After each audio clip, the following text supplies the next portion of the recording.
네, 우리 지난주까지 그리스도의 신문의 부분에 대해서 추가적인 부분을 좀 나누었고, 오늘부터는 베드로의 부인, 그리고 다음 주에는 가룟 유다의 자살, 그리고 빌라도라고 하는 세 명의 인물을 우리가 연속적으로 좀 묵상하기를 원합니다. 오늘 우리가 읽었던 이 26장의 마지막은 베드로의 부인이고, 그 넘어가면 유다의 죽음을 이제 마태가 다뤄요. 그런데 이 두 가지 사건, 그리고 이 사건 속에서 빌라도까지 연속적으로 마태가 배열을 일부러 그렇게 한 것입니다. 그것은 뭐냐면 각각의 인물이 주는 그 특색이 있습니다. 예수 그리스도를 둘러싼 그 특색, 그 사람들을 통한 하나님의 말씀, 진리의 메시지가 있는 거죠. 그래서 이 부분에서 놓치지 말아야 될 것은 상황보다도 등장인물들, 그 캐릭터들을 여러분들이 놓치지 않기를 바라요. 먼저는 대제사장과 장로들이죠. 예수를 죽이려고 마음먹었던, 언제부터요? 마태복음 12장부터. 그때부터 그들은 예수를 죽이려고 마음을 먹고 이를 갈기 시작했습니다. 그리고 빌라도가 보니까 사형에 해당할 정도는 아니지만 결국 그 이스라엘의 군중, 대중의 그 힘을 이기지 못하고 사형을 선도하는 빌라도, 그 다음에 배신하지 않겠다고 큰 소리는 쳤습니다만 현실에서는 이 부인한 베드로, 그리고 마지막에 가룟 유다는 예수의 제자 중에 가장 사회적인 의식과 머리가 이성적으로 똑똑한 사람이었습니다. 그러나 그가 볼 때 예수 그에게는 더 이상 아무런 소망이 없다고 그는 판단했습니다. 그래서 은 30에 예수를 팔아버린, 이 은 30은 그 당시에 쉽게 얘기하면 인신매매 시장에서 노예 한 사람을 건네는 사고 파는 가격입니다. 통상적인 시장 가격입니다. 팔아버린 가룟 유다. 이 각각의 군상은 사실은 우리가 이 네 명의 군상과 네 명의 삶의 세계 스타일, 그 현실 속에서 우리가 동일하게 살아가죠.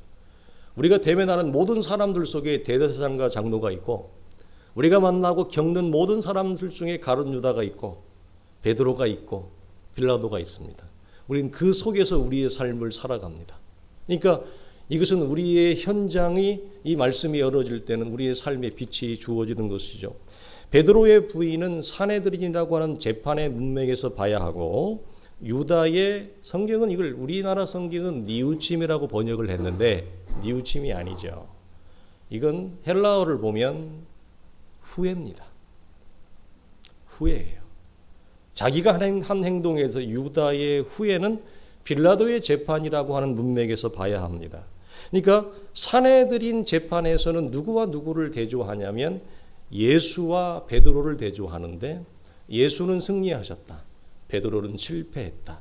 빌라도의 재판에서는 빌라도와 가룟 유다를 대조하는데, 빌라도는 이 자기가 마주한 진리, 진실에 대해서 그는 외면과 체념해 버립니다. 이것이 팩트가 아니에요. 총독 정도 됐으니까 판단력이 있는 거예요. 그리고 이스라엘은 이미 이 당시에 우리가 몇 달 전에도 나누었던 거 기억하시겠습니까? 대제사장이 원래 이스라엘이 구약에서부터 만들어낸 대제사장의 규율을 따라 임명하는 것이 아니라 누가 임명했다고요? 로마가 임명을 했습니다. 그게 무슨 말이에요? 우리식으로 얘기하면 신앙적인 제사장, 대제사장이 그 자리에 올라가는 것이 아니라 정치적인 세력과 입김, 정치적인 커넥션이 있는 사람들이 대제사장이 되는 겁니다. 그런 배경이니까 신앙적이지 않고 철저히 정치적인 사람들이에요. 그러니까 정치적인 배경과 색깔을 가지고 있는 사람들이 예수를 볼 때는 어떤 마음이 먹었다고요? 저놈 죽여야 되겠다, 이렇게 된 겁니다. 살려두면 안 되겠다, 이렇게 된 거예요. 그리고 임명을 받기 때문에 자기들은 무슨 권한이 없어요? 사형을 언도할 사형권이 없어요, 이스라엘은. 그래서 빌라도의 재판과 법정으로 끌고 가는 것입니다. 빌라도가 사형권을 언도를 하라, 이 말이죠. 그래서 이 빌라도의 재판에서는 빌라도가 누가 봐도 이것이 거짓이고 진실이 아니라고 하는 것을 알았지만 세상은 진실대로 돌아가지 않습니다. 우리의 삶도 마찬가지입니다. 순수하게 진실대로 돌아가지 않습니다. 세상은. 그래서 빌라도는 이걸 진실이 아니지만 던져버립니다. 진실을 발로 찬다고요. 왜? 자기의 정치적인 입지 때문에. 그래서 빌라도의 체념 그리고 유다는 후회를 하죠. 이것을 성경은 대조를 합니다. 베드로의 경우에는 부인을 했습니다만 결국 회개하고 용서를 받을 뿐 아니라 초대교회의 기둥같이 쓰임받는 대표적인 인물이 됩니다. 그러니까 베드로는 구약에 야곱처럼 간증거리가 많은 사람이에요. 여러분 어떤 사람이 간증거리가 많죠? 고집이 센 사람들, 자기 마음대로 하고 싶은 사람들, 깨질 때 깨어지더라도 죽을 때 죽더라도 나는 내가 하고 싶은 대로 할 거야. 나는 내 하고 싶은 대로 살 거야. 이런 사람들이 간증거리가 많아요.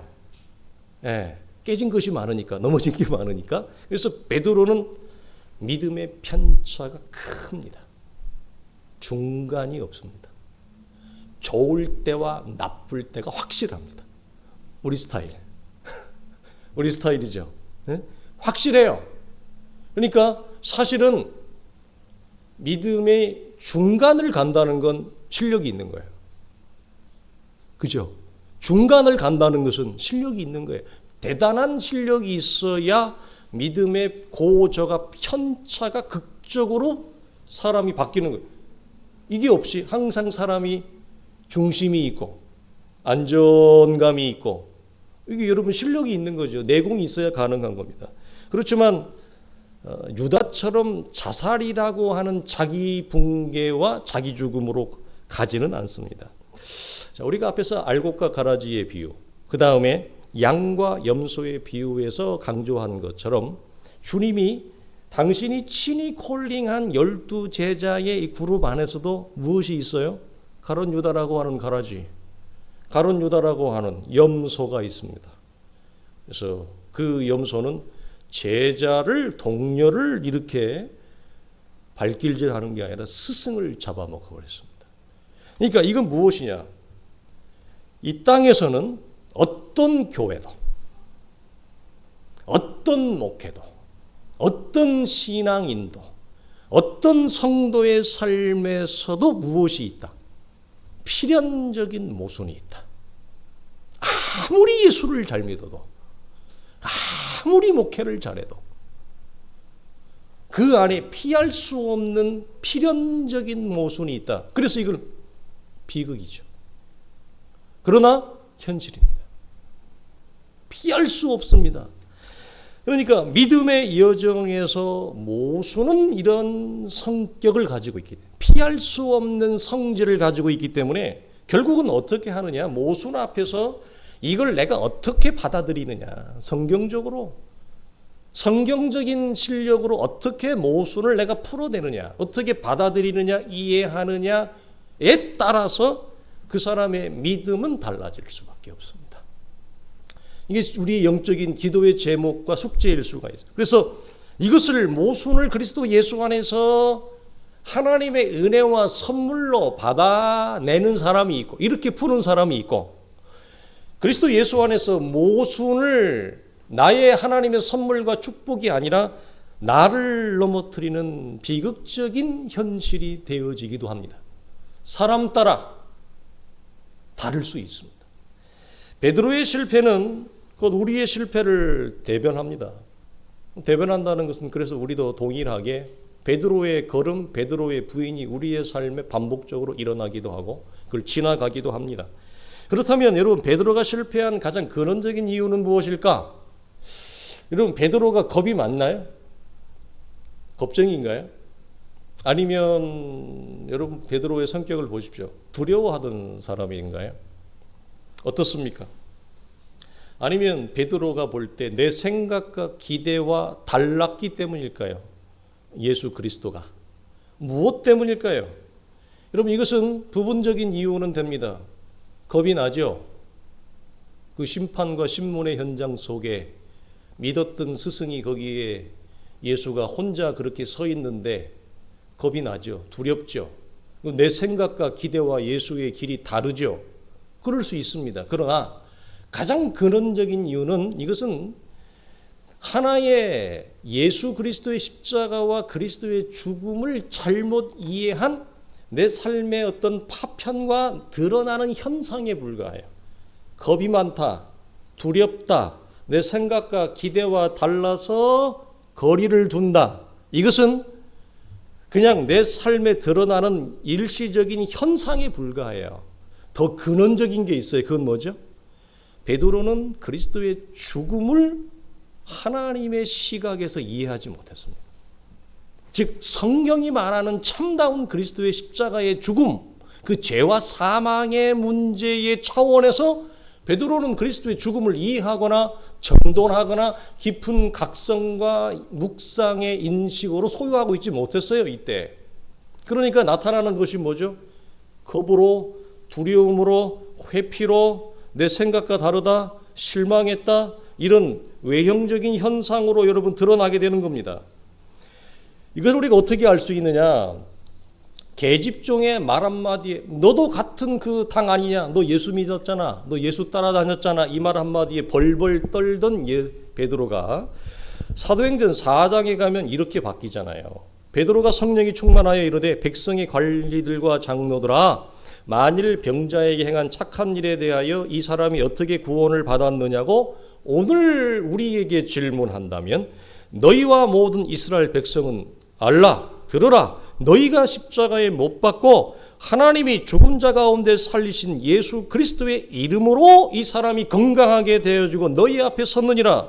베드로와 요한이 대답하여 이르되 하나님 앞에서 너희의 말을 듣는 것이 하나님의 말씀을 듣는가 보다 옳은가 판단하라. 우리가 보고 들은 것을 우리는 말하지 아니할 수 없다. 바뀌어버려요. 겁이 없어요. 두려워하지도 않아요. 그러니까 겁과 두려움은 그리스도의 십자가를 성경이 말하는 관점으로 이해하지 못했을 때 나타나는 나를 둘러싼 현상이에요. 현상이에요. 사도행전의 위대함은 여러분 어디 있을까요? 우리는 보통 초대교회가 세워지는 것에 있다고 봅니다. 맞습니다. 그러나 사도행전이 누가복음과 사도행전을 기록을 같이 동시에 했거든요. 그래서 누가와 사도행전을 같이 보는 게 좋은데 누가가 사도행전을 기록한 목적은 이거예요. 교회보다도 다른 게 있어요. 뭘까요? 어떻게 저렇게 허당이었던 사도들이 이렇게 변할 수가 있느냐? 그렇게 겁 많던 제자들이 어떻게 저렇게 담대할 수가 있느냐? 어떻게 자기의 길로 스스로 순교의 길로 고난의 길로 들어가며 그리스도 예수의 이름으로 인하여 핍박받고 고난받는 것을 그들은 기뻐할 수 있느냐? 어떻게 이렇게 달라지지? 이게 더 큰 초점이 있어요. 사도행전은. 그러니까 여러분 교회가 세워지는 것은 2차예요. 그러니까 역으로 얘기하면 이렇게 가요. 이거 좀 극단적인 얘기인데 우리 개개인의 신앙이 여기서 목회하는 정태관이라고 하는 목사의 개인의 신앙이 세워지지도 않았는데 어리버리한데 사도행전 이전같이 복음서와 같이 그렇게 어리버리하단 말이에요. 그 목사의 신앙이 그러면 죄송한 얘기인데 그 성도들의 신앙도 그렇게 될 가능성이 현실적이죠. 양은 목자의 신앙을 뛰어넘는 경우가 거의 없습니다. 사랑은 내리사랑이에요. 목사가 이런 비빔밥이면 성도들도 비빔밥일 가능성이 많아요. 그러니까 개인의 신앙이 복음과 진리 위에 세워지지도 않았는데 교회가 세워지는 것은 그렇게 우리가 좋은 일로 말할 수 없어요. 차라리 우리의 개개인의 신앙이 하나님 앞에 더 견고하게 하나님의 교회로서 하나님의 성전으로서 예배당으로 세워지는 게 더 우선입니다. 그래서 교회가 세워지는 건 이런 차원에서 2차라는 얘기예요. 1차는 내 신앙이 먼저 하나님 앞에 세워져야 되죠. 그래서 사도들이 그래서 먼저 변화되어지잖아요. 그 변화되어진 사도들의 신앙 위에 초대교회가 세워지는 거죠. 변화된 반석 위에 변화된 사도들의 신앙 위에 초대교회가 세워지는 거예요. 이것이 거꾸로 가면 축복이라 말할 수 없다. 그랜트 오스본이라고 하는 유명한 신학자가 예수님은 반석이라는 이름을 주셨다. 그러나 오순절 전까지 그는 바위가 아니었다. 그럼 뭐냐? 채에 걸러지는 모래였다. 베드로가 십자가를 지나고 성령이 그를 채우기 전까지 오랫동안 모래였다. 사랑하는 성도들이여, 우리도 그렇지 않습니까? 개발하고 하는 이 반석을 내가 너를 앞으로 반석이 되게 하리라. 그러나 반석이 되기까지는 베드로는 오랫동안 채에 걸러지는 모래에 불과했습니다. 지금 베드로의 모습이 그렇고 우리의 모습이 그럴 수 있습니다. 그리스도의 죽음이라고 하는 십자가가 나에게 어떻게 열어지느냐, 그 영적인 깊은 인식과 자각 속에 그리스도와 함께 죽는 그 죽음에 이르고 그리스도와 함께 일어나는 부활에 이르는 참다운 십자가와 부활의 신앙이 우리 속에 열어지기 전에는 누구라도 필연적으로 실패하고 넘어집니다. 베드로의 실패를 우리는 경험한다고 볼 수 있지요. 그렇다면 그리스도의 죽음, 다르게 말하면 죄인의 문제, 이 사망의 문제가 해결되지 않은 채 지금 제자들이 주님을 따라가잖아요. 오늘날 이 시대에 불특정 다수의 수없이 많은 사람들이 교회 안에 있지만 베드로처럼 다른 제자들처럼, 아니 극단적인 케이스로 가룟 유다처럼 십자가의 문제가 해결되지 않은 채, 즉 죄와 죄인의 문제, 이 죽음의 문제가 해결되지 아니한 채 교회를 출석할 수 있고 예수를 따라갈 수 있잖아요. 그럼 그럴 때 어떤 현상이 일어나느냐? 오늘 성경에서 보이는 베드로의 모습은 첫째, 부인이라고 하는 회피입니다. 자, 69절에 세 가지로 나오는데요. 너도 갈릴리 사람 예수와 함께 있지 않았느냐? 이 말에 베드로가 이렇게 얘기합니다. 부인하여 이르되 나는 아니라, 나는 여기서 알다 모르다를 3번 반복. 나는 모른다. 나는 예수를 모른다. 두 번째 72절에 베드로가 이제는 맹세를 동원하죠. 부인하여 이르되 나는 그 사람을 알지 못한다. 자, 74절에 이제는 이것까지 동원합니다. 저주하고 맹세하여 이르되 나는 그 사람을 알지 못한다. 자, 여러분 무엇을 발견하지요? 현실의 시험과 도전이 거세질수록 이 부인의 강도가 점점 커집니다. 여러분 이거 잘 보셔야 돼요. 처음에는 거짓을 빙자한 단순한 회피였습니다. 나는 몰라. 왜 나한테 물어? 난 모른다니까. 이거였어요. 자, 여러분 기억하십시오. 회피는 초기에는 무관심으로 등장합니다. 제가 유학 시절에 그 서구 기독교가 왜 무너졌느냐, 이게 이제 통계 조사를 막 하고요. 교수님들이 이제 이 목회자가 돼야 되고 선교사가 돼야 될 친구들이니까 이게 디스커션을 많이 시키고요, 발표를 많이 시키면서 참여하게 많이 하거든요. 그러면서 이 주제를 줘요. 왜 서구 기독교가 몰락했느냐? 왜 영국 교회가 몰락했느냐? 그 이유를 숙제로 내요. 근데 대다수의 그 미국 친구들도 그렇고 유럽 친구들이 첫 번째로 끊는 이건 뭐냐면 무관심이라는 말을 써요. 저는 그게 이해가 조금 안 됐어요. 솔직히 좀 거리감이 있었고, 저는 어떻게 진단을 했냐면 서구 교회가 무너진 것은 정태관 스타일로 이해를 한 거예요. 뭐예요? 신학적인 부재, 잘못된 신학, 인본주의 신학, 개혁주의 신학에 저항하는 거대한 자유주의 신학과 인본주의 신학이 일어났고, 그것에 영향과 오염이 된 목회자들이 교회에 와서 가르치는데 성도들을 성경이 말하는 참된 가르침으로 인도하지 않는 거, 이걸 저는 첫 번째로 뽑았어요. 근데 대부분의 유럽 친구들과 미국, 캐나다 친구들은 그렇게 안 보더라고. 그리고 첫 번째로 놓는 게 무관심하다는 거예요. 근데 그건 이해가 돼요. 저는 이 목회자적인 측면에서 저는 입장에서 말을 한 거고, 그 친구들은 아직 목회를 해본 친구들이 아니고 성도들 입장에서, 쉽게 얘기해서 저는 생산자 입장이라면 그 친구들은 소비자 입장에서 자기가 살아가는 이 일반 친구들, 그 일반 사회 지역에서 사람들의 정서를 볼 때에 서구 기독교가 무너진 이 붕괴된 첫 번째 원은 사람들은 교회에 대해서 아무런 관심이 없다는 거예요. 기독교에 대해서 아무런 관심이 없다는 거예요. 하나님의 말씀, 무슨 얼어 죽을 하나님의 말씀, 관심 자체가 없다는 거예요. 이 사람들은, 유럽 사람들 여러분 라이프 스타일 알잖아요. 주 5일 근무하니까 금요일 날 되면 어디 캠핑 사이트 차박, 뭐 우리나라 이제 들어왔지만 뭐 이미 그들은 유럽 전역에 돈 없어도 뭐 텐트 하나만 가지고, 텐트 안 가져가도 돼요. 뭐 차 하나 썩은 똥차 끌고 가면 뭐 어디든지 가서 유럽 전역에 놀 게 천지입니다. 그러니까 인생의 중심이 뭐예요? 어디 갈까? 어디 놀러 갈까? 전부 이런 거에만 관심이 있고, 돈이 부족하다? 그러면 제가 이해가 안 됐던 거. 길바닥에 지나가다 은행에 보면 뭐라고 돼 있냐? Loan for travel. 알아들을 기 있는 자는 성령이 하시는 말씀을 들을지어다. Loan for travel. 이 무슨 말이에요? 여행을 위해서 대출해 줍니다. 여행을 위한 대출 상품이 20대 때부터 제가 봤어요. 나는 이해를 못했어요. 아니, 여행을 가려고 대출을 받는다고? 우리가 그러죠. 그러니까 관심과 중심이 그렇게, 그러니까 그들의 입장에서는 기독교가 무너진 거 무관심이다. 여러분, 자, 왜 이 얘기예요? 회피는 초기에 무관심의 얼굴로 등장을 합니다. 그래서 이거예요. 난 몰라. 나한테 묻지 마. 나는 관심 없어.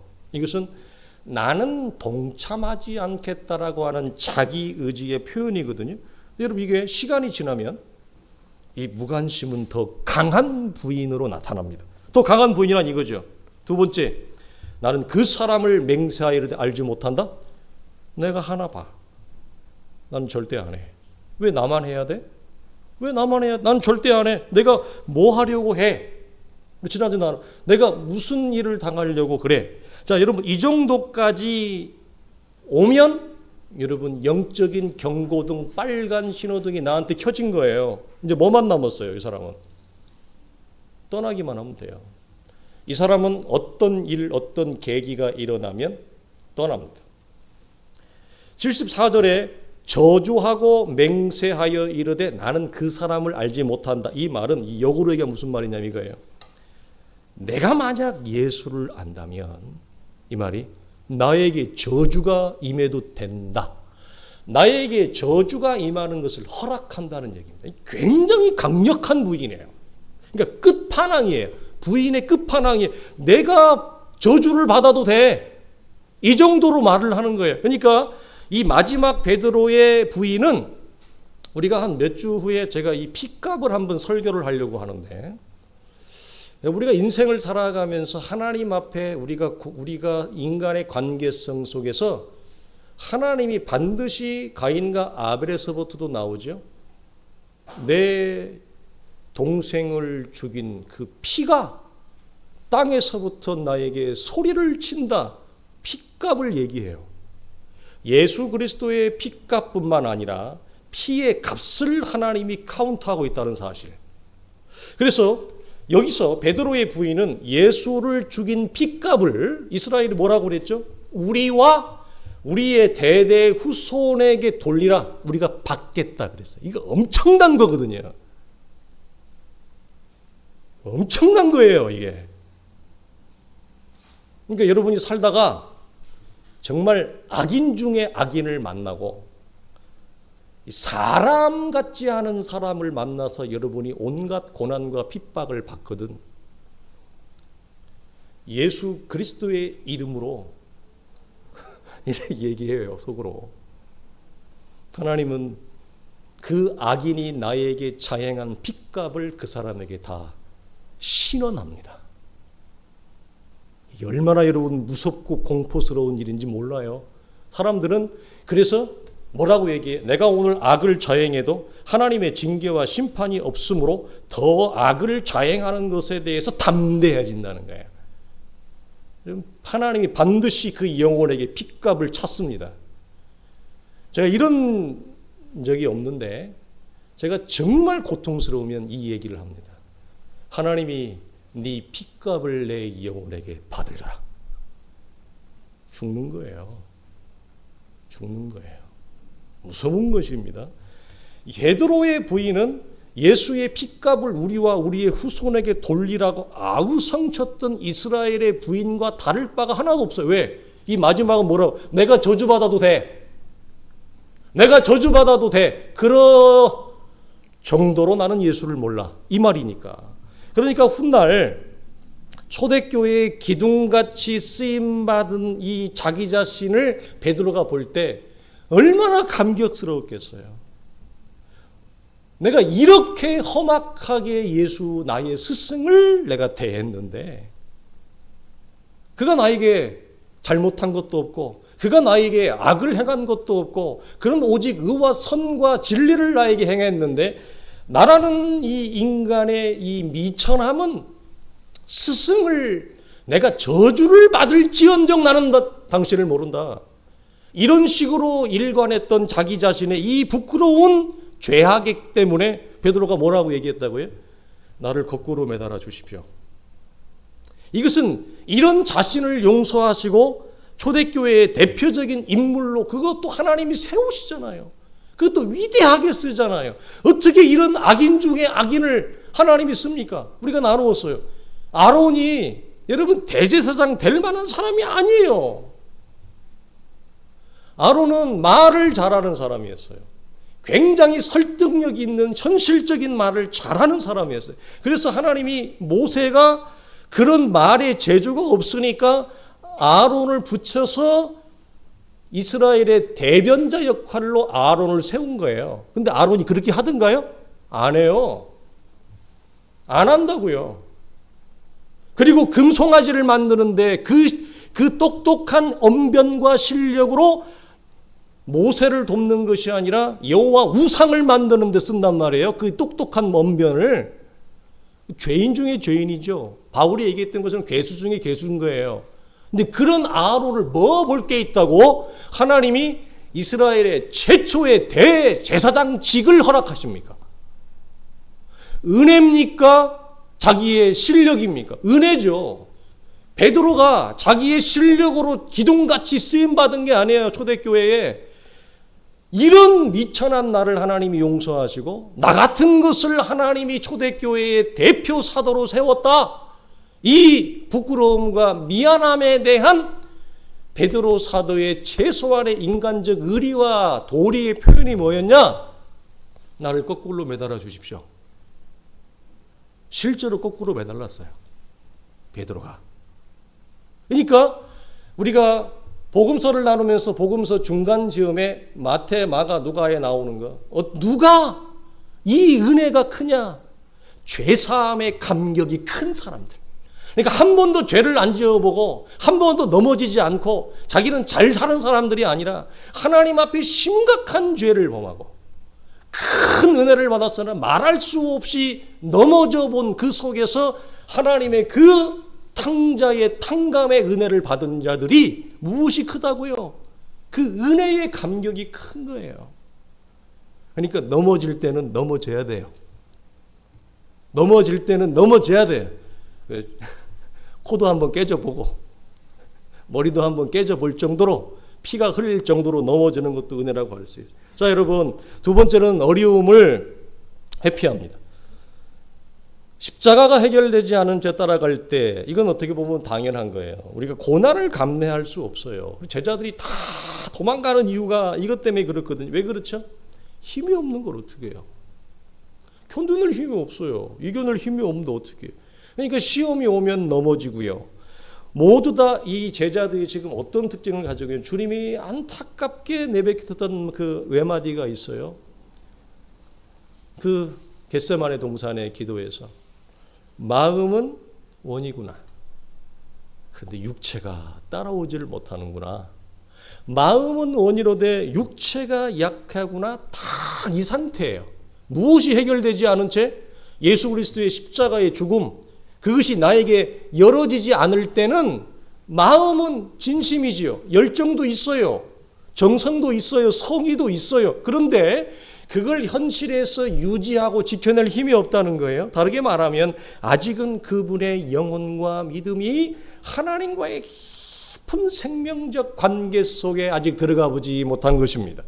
그리고 이분에게는 그렇기 때문에 보이는 현실이 훨씬 더 큰 영향력을 행사합니다. 그럴 수밖에 없습니다. 자, 보이는 현실이 더 큰 영향력을 가진다는 것은 아직 베드로는 베드로의 생각대로 십자가를 이해합니다. 베드로의 기준대로, 베드로의 조건대로 십자가를 그는 바라보고 이해합니다. 그런데 갑자기 예수님이 죽어버리니까 이거 어떻게 재간이 없는 거예요. 방법이 없는 거예요. 그러니까 이걸 현실에서 이겨낼 힘이 전혀 없는 그 이유는 뭐냐? 그리스도 십자가를 아직 그는 주님이 말하는 십자가로 받아들이지 못하고 있다. 마태복음 16장에서 이런 말씀하셨어요. 신앙 고백하고 난 다음에 베드로가 열심을 다해서 주님에게 얘기했는데요. 주님이 베드로야 네가 하나님의 일을 생각하지는 않고 사람의 일만 생각하는구나. 이게 무슨 말이라고 그랬죠? 십자가를 죄와 사망에서 건져낼 하나님의 구원으로 너는 바라보고 있지 못하는구나. 그 말입니다. 이게 뭐라고요? 십자가를 죄와 사망에서 우리를 건져낼 하나님의 열심, 하나님의 구원, 하나님의 경륜으로 너는 이걸 받지 못하고 있구나. 이 얘기를 하는 겁니다. 그러니까 베드로는 내 삶의 목적으로, 내 삶의 수단으로 예수 그리스도 십자가를 여러분 이해했다는 말이죠. 그러니까 어려움이 있으면 안 되죠. 고난이 있으면 안 되죠. 힘든 일이 있으면 안 되죠. 왜? 그것들을 피하기 위해서 십자가를 내가 삼고 있는데 십자가 때문에 내가 도리어 인생이 어려워진다? 십자가 때문에 내 인생이 힘들어진다? 그건 있을 수가 없잖아요. 그러니까 감내할 수 없고 나가버리는 거예요. 이게 그리스도의 십자가가 열어지지 않은 상태. 고린도서 3장에서 사도가 이렇게 얘기합니다. 어린아이 신자에 있는 상태를 향하여 이 말했어요. 뭐라고요? 너희가 아직도 육체에 속한 자로다. 내가 너희를 밥을 먹이지 못하고 젖밖에 먹일 수가 없구나. 그러면서 너희가 아직도 그리스도 예수 밖에 있는 자들이 생각하는 인간의 생각과 기대와 조건으로 하나님의 일을 바라보는구나. 자, 그래서 거기 우리가 예전에 한번 이 부분 나누었잖아요. 기억하세요? 너희가 육체에 속하여 사람을 따라 행함이 아니냐. 이게 이미 예수를 믿는 신앙 고백을 하는 고린도 교회에다가 사도 바울이 이 말을 했어요. 이 말이 무슨 말이에요? 마태복음 16장에 똑같은 얘기. 그래서 You are the mere man이라는 말을 쓰거든요. 너는 더도 덜도 아니고 하나님을 알지 못하는 사람들이 가지는 사고와 가치체계와 생각으로 하나님의 일을 보내. 아직도 그게 아직도 벗어지지 않았네. 그게 아직도 벗겨지지 않았네. 아직도 너는 육체에 속한 자의 생각과 가치를 가지고 하나님의 일을 너는 보고 생각하는구나. 이 말이었어요. 그래서 골로새서 2장에 여기에도 너희가 어찌하여 세상에 사는 것과 같이 세상의 초등학문을 따라가느냐. 그래서 사람의 명과 가르침을 따르느냐. 이것들은 언뜻 보기에는 지혜의 모양처럼 보이지만 예수 그리스도를 따르는 데는 아무런 유익이 없느니라. 그러므로 위의 것을 생각하고 땅의 것을 생각하지 말라. 이는 너희가 죽었고 그리스도 예수의 생명이 너희 안에 감추어져 있음이라. 그러니까 공통적인 것이 뭐냐? 십자가가 열어지기 전에는 이런 상태를 가지고 있어요. 베드로가 여러분 주님을 따르겠다고 하는 말은 진심이었는데 이게 왜 거짓이 아니고 진심이었느냐? 왜 진심이었느냐면 여러분 이게 참 베드로는 우리에게 참 주는 교훈이 많아요. 근데 다른 제자들은요, 요 신문 현장에 하나도 없었어요. 의리를 지킨 거예요, 베드로가. 아직 믿음의 안목과 믿음의 이 크기가 그만큼 안 되었던 것뿐이지 다른 제자들은요 다 도망갔어요. 그리고 가룟 유다는 은 30에 팔아버렸어요. 누구만 이 현장에 지금 끝까지 그래도 있어요? 베드로만. 그러니까 베드로가 진심이었다는 거예요. 그러니까 하나님의 일은 힘으로 능으로 안 되는, 인간의 힘과 능으로 내가 지키려고 해도 안 되는 거예요. 복음이 열어져야 돼요. 십자가가 열어져야 돼. 말씀이 열어질 때 그 현실의 시험과 도전을 사도행전 같이 극복하고 일어서서 그 위에 서는 존재가 되는 거예요. 그 전에는 여러분 베드로가 얼마나 마음에 애가 달았으면 그 마지막 현장을 지켰겠습니까? 이것은 베드로가 유일한 제자였어요. 그러니까 베드로의 믿음의 여정에서 이게 중요해요. 비록 부인했지만 그 시점, 베드로의 인생의 여정과 그 믿음의 시기와 시점에서는 뭐예요? 하나님께, 예수께 보일 수 있는, 자기 자신이 보일 수 있는 최선의 믿음이었다. 이게 중요합니다. 내가 보일 수 있는 최선의 믿음이었어요. 이 시기에 이게 중요한 거예요. 그래서 주님은 용서합니다. 용서한다고 말도 안 합니다. 그 사정과 인간의 연약함을 주님은 다 하는 거예요. 그 시기와 그 시점에서 베드로야, 네가 할 수 있는 것이 최선이었다. 비록 실패했지만, 비록 넘어졌지만 네가 할 수 있는 최고의 믿음이 아니었느냐, 이걸 하는 거예요. 너무 아름답죠. 복된 겁니다. 그러니까 우리가 이 사실을 놓치면 안 돼요. 훗날 베드로는 놀랍게 변하고 성장합니다. 그러니까 어려움을 회피하지 않고 여러분 고난 속으로 들어가는 신앙은 대단한 신앙이에요. 이런 신앙은 우리가 소망하는 신앙이에요. 고난 속으로 들어가는 신앙은 하루아침에 만들어지지도 않습니다. 우리가 소망하고 흠모하는 거지만 여기에는 오랫동안 주와 동행하면서 내 안에 그리스도의 장성한 분량이 충만한 데까지 이르러야 고난과 어려움을 들어가는 거예요. 그전에는 다 도망갑니다. 우리는 저마다 부르심의 배경이 다르고 부르심의 목적이 다릅니다. 사도의 말대로 어떤 사람은 사도로, 어떤 사람은 선지자로, 어떤 사람은 복음 전하는, 어떤 사람은 목사와 교사로 부르셨습니다. 사도의 말대로 하나님은 우리에게 각각의 부르심의 목적에 맞는 합당한 은혜를 줍니다. 에베소서 4장 7절에 각 사람에게 그리스도의 선물의 분량대로 은혜를 주신다. 로마서 12장 3절 내게 주신 은혜로 말미암아 너희 각 사람에게 말하노니 마땅히 생각할 그 이상의 생각을 품지 말고 오직 하나님께서 각 사람에게 나누어 주신 믿음의 분량대로 지혜롭게 생각하라. 이 말이 무슨 말이냐? 자, 이 베드로의 여정과 이 말을 합치면 베드로의 믿음의 여정 속에서, 아니 우리의 믿음의 여정 속에서 그 믿음의 시기에 감당할 만한 일만 감당할 수 있습니다. 우리는 그 이상은 무리입니다. 욕심을 낸다고 되는 게 아닙니다. 소망할 수는 있습니다. 흠모할 수는 있습니다. 그러나 현실적으로 무리입니다. 그것은 하나님과의 오랜 동행 속에서 내 안에 그리스도의 형상으로 충만한 신앙의 내용에 이르러야 이전에 그 어린 믿음의 시기에 크게 보였던 일, 저런 일을 어떻게 해? 저런 결정을 어떻게 해? 그 일이 지금의 내 믿음의 여정과 시기에서는 감당할 수 있다. 질 수 있다. 기꺼이 그 속에 들어간다.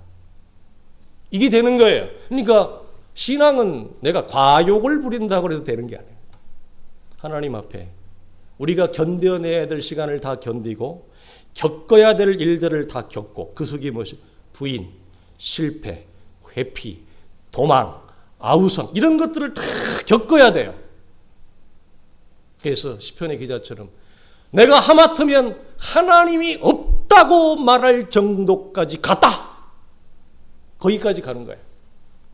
그리고 그 벼랑 끝에서 다시 신앙이 돌아서는 그런 겪어야 될 하나님의 그 선물 같은 일들을 겪은 후에 나중에는 어떻게 돼요? 기꺼이 그 짐을 기쁨으로 지는 것입니다. 그게 하루아침이 되겠습니까, 여러분? 그러니까 중요한 것은 그 시기에 넘어져야 될 일이 있습니다. 여러분 넘어지셔야 돼요. 그래서 그러니까 이런 거죠. 아니 은혜를 받았는데 왜 안 되지? 제가 이걸 많이 들었거든요. 아니 목사님, 제가 이전보다 말씀도 잘 배우고요. 교회에서 이런 일도 하고 저런 일도 하고요. 내가 예전하고 달라요. 말씀도 제가 훨씬 잘 받고요. 참 은혜도 이렇게 많이 받았어요. 근데 목사님 왜 안 됩니까? 왜 안 사라집니까? 왜 여전히 이 모양이죠? 여러분, 이런 갈등과 고민의 시간을 여러분 충분히 거쳐야 됩니다. 안다고 되면, 안다고 사라지면 믿음의 여정과 훈련과 광야의 연단과 어려움이 뭐가 필요하겠습니까? 알면서 바로 사라진다? 여러분, 그런 있을 수가 없죠. 그러니까 제법 오랜 시간 동안 이런 시기가 우리 속에 주어진다는 사실을 잊지 마십시오. 이런 갈등과 넘어짐 속에서 우리는 오랫동안 반석이 아니라 모래의 존재로 살아가고 그 후에야 우리는 드디어 모래가 반석이 됩니다. 여러분, 기대하셔도 좋습니다. 하나님이 우리에게 약속하시는 성경의 약속입니다. 그러니까 중요한 것은 우리가 이런 인간의 미천함, 인간의 연약함을 우리가 정말 온전히 받아들이고 인정해야 돼요. 나라는 존재의 연약함을 인정해야 되고 그와 동시에 영적인 성장을 추구하고 도모하는 이 영적인 싸움을 같이 해야 돼요. 인정과 싸움을 같이 해야 돼요. 회피하지 마시고. 그러니까 실패하면서도 따라가십시오. 중요한 거예요. 넘어지면서도 따라가십시오. 싸우고 지지고 볶고 갈등하고 화를 내고 짜증을 내고 원망을 하고 내가 내 입에서 별소리를 다 하면서도 하나님을 따라가셔야 돼요. 그리고 주의 교회를 여러분 아우셔야 돼요. 그래야 우리 속에 이 넘어짐이 회복으로, 이 넘어짐이 나를 반석이 되게 하는 하나님의 선물이 되어지는 거예요. 그렇지 않으면 우리는 하나님 앞에 위대하게 쓰임받을 수 있는 여러분 기회가 우리 속에 사라지죠. 왜 베드로가 나중에 돌이킬 뿐 아니라 위대하게 쓰임받느냐? 여러분, 가룟 유다와 이 지점이 달랐어요. 왜 베드로가 위대하게 앞으로 쓰임을 받느냐? 베드로는 깨지고 넘어지면서도 끝까지 주님을 따라갔어요. 가룟 유다는 팔아버리고 가버렸잖아요. 바울이 데마에게 하는 것처럼 데마는 세상을 사랑하여 지 길로 갔느니라. 가룟 유다도 지 길로 갔느니라. 그러나 베드로는 끝까지 주님을 따라가는 거예요. 끝까지 주님을 포기하지 않고 따라간 거. 그것이 가룟 유다와 다른 거고 데마와 다른 거예요. 그래서 그가 초대교회에 기둥같이 쓰임받는 하나님의 사람으로 역사의 기록에 남는 것입니다. 우리 사랑하는 성도들이 이런 은혜를, 또 이런 격려와 응원 가운데 서로를 위해서 기도해 주십시오. 서로가 서로를 여러분 응원해 주십시오. 격려해 주십시오. 무리한 걸 자꾸 요구하지 마십시오. 옆에 있는 성도에게 그 시점에 할 수 있는 게 있습니다. 무리하게 요구하지 마시고 응원하시고 사랑할 수 있기를 주님의 이름으로 축원합니다.